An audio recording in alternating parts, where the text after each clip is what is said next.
भाविका। राधे राधे महाराज। राधे राधे महाराज जी। महाराज जी, मेरा प्रश्न है कि हमें हमेशा सफलता प्राप्त करने को कहा जाता है, वो सफलता आखिर है क्या? क्योंकि महाराज जी, मम्मी पापा हमें सफल होते देखना चाहते हैं, तो क्या सफलता वो होगी जो मेरे मन शांत करेगी, या मतलब भले ही कम में मिल रहा है बट देखो, सच्ची सफलता तो ये है कि हमें शांति मिल जाए, हमारा मन प्रसन्न हो जाए।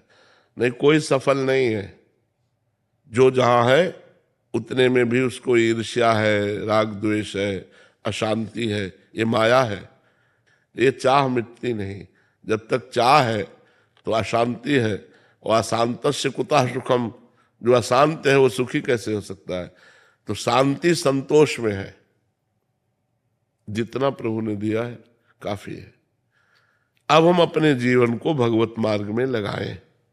हम भगवान का नाम जप करें, भगवत भाव से दूसरों की सेवा करें, भगवान की कथा सुने, भगवान का नाम कीर्तन करें। ये लक्ष्य है हमारा। हमारा मनुष्य जीवन का लक्ष्य है भगवत प्राप्ति। मनुष्य जीवन का लक्ष्य है परम सुखी हो जाना। मनुष्य जीवन का लक्ष्य है परम शांत हो जाना। ये सब भगवान में होगा, माया में नहीं होगा। माया में तो जितना मिलता जाता है उतनी अशांति बढ़ती जाती है। देखने में लगता है कि बड़े मौज में है, लेकिन अशांति बढ़ी ना। जब हम मांग के खाते थे आराम से पड़े बिना बिजली के, तब शांति थी। या आज हम सोफा में बैठे हैं, गाड़ी में चलते हैं, लोगों को लगा होगा कि ये शांति है, लेकिन हमें लगा वो शांति थी, ये शांति नहीं है। समझ में आ रहा है ना? हाँ, लोगों को लगता है व्यवस्था शांति प्रदान करेगी। बढ़िया मकान हो जाए, बढ़िया गाड़ी हो जाए, बढ़िया सब परिवार सुखी हो, बड़ा शांति रहेगी। और ये सब हो जाए, फिर हमें बताना कब शांति रहेगी।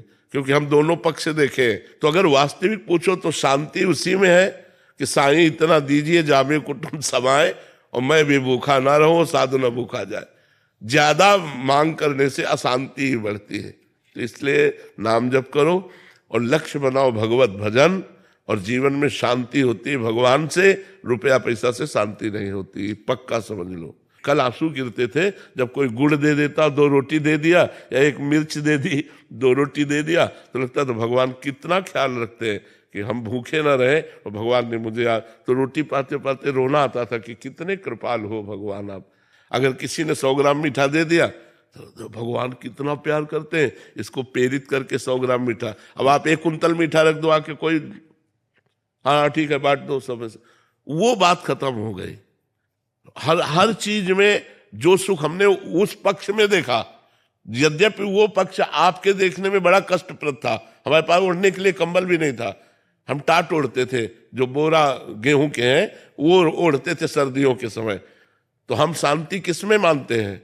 भगवान के द्वारा दी हुई अव्यवस्था में। अव्यवस्था में, व्यवस्था में नहीं।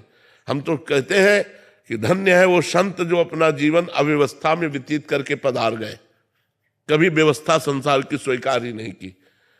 तो जीवन उनका परम धन्य, क्योंकि अव्यवस्था में देखा है भगवान का प्यार। और अब जो है वो तो माया का सब खेल है।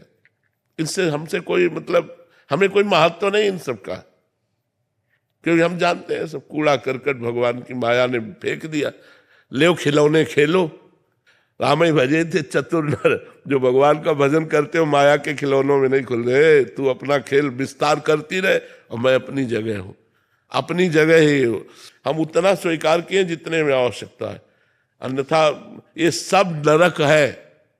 आपको लगता होगा ये सब नरक है, कुछ नहीं, ये सब मायाकृत है। बड़े बड़े सम्राट आए और भोग भोग कर मर के चले गए। आज उनका केवल इतिहास में नाम लिखा हुआ है, कहीं उनका परिचय नहीं है।